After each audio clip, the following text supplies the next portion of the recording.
the purpose of Peleliu was to furnish land-based air support for the invasion of the Philippines.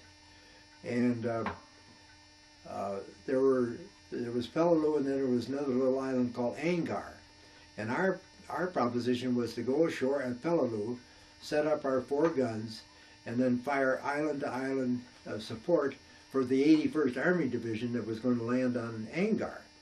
So I was kind of liaison, or I went along with the Army. And I was going to be a forward observer over on Angaur to direct our fire from Peleliu. And, you know, the distance was like 8 or 9 miles, something like that, maybe a little less. So the idea is that I'm sitting here with the infantry and telling our radioing back whether our rounds are long or short or right or left or whatnot. But the fighting was so vicious on Peleliu, our guns didn't get ashore. And so here I am sitting on Angaur, and I had a radio team, 3 guys, you know, radio operators with me, and we just kind of joined the Army, you might say, and I acted as a forward observer there. And it was a, you know, it wasn't a easy campaign, but it was much easier than Peleliu, and there, you know, weren't near the casualties and went much faster. It was not nearly as well defended.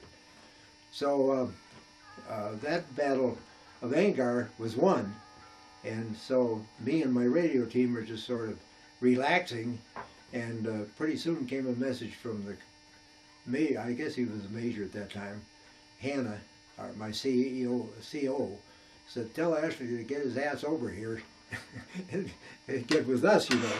And because they were having such a hard time in Peleliu, you know, and yet we really weren't doing much, because all that they were doing was just kind of staying under cover, because there was no use for the field, you know, the 155s.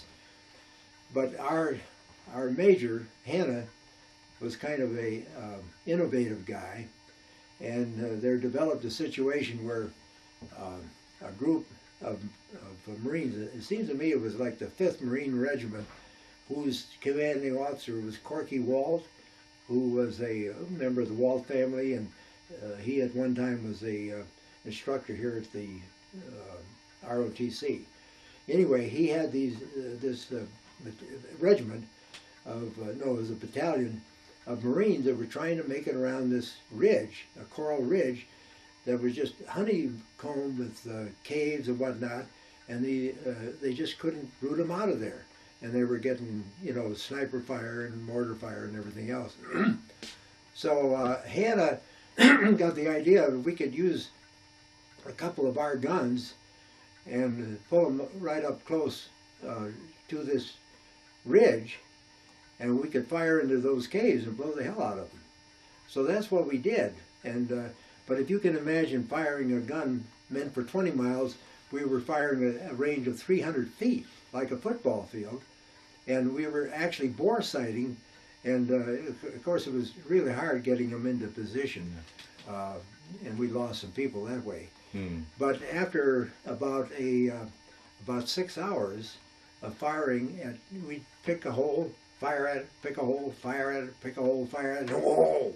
And we'd hit something, you know, like an ammunition dump up inside of there, and smoke would come out of all of those holes, you know.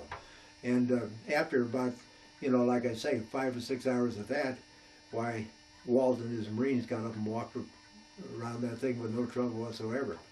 And that was,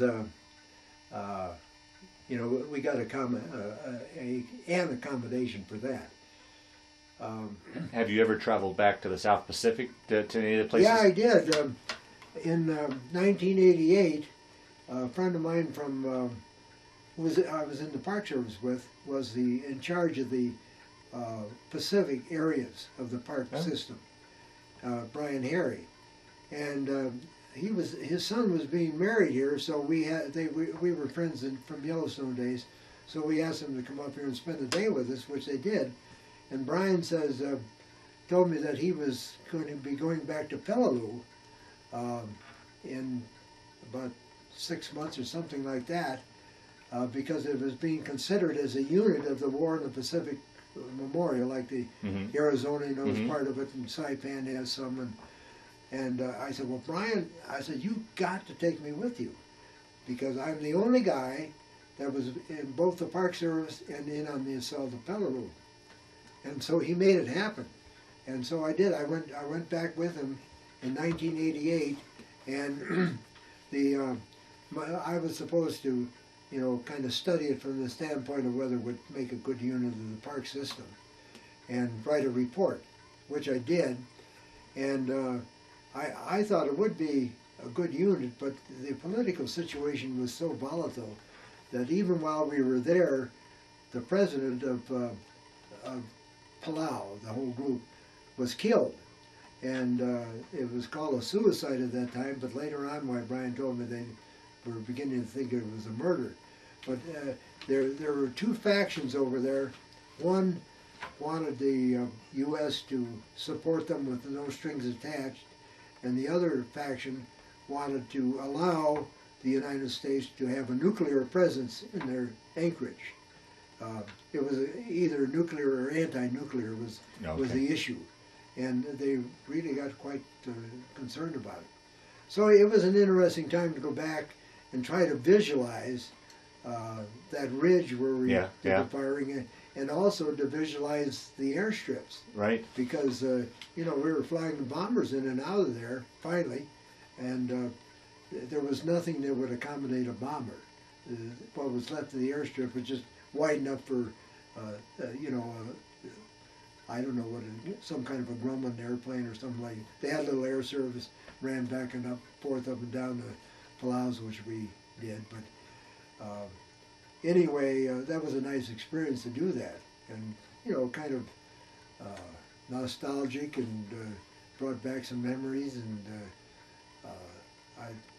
I don't want to do it again, but I was glad to have been able to do it that time. Yeah.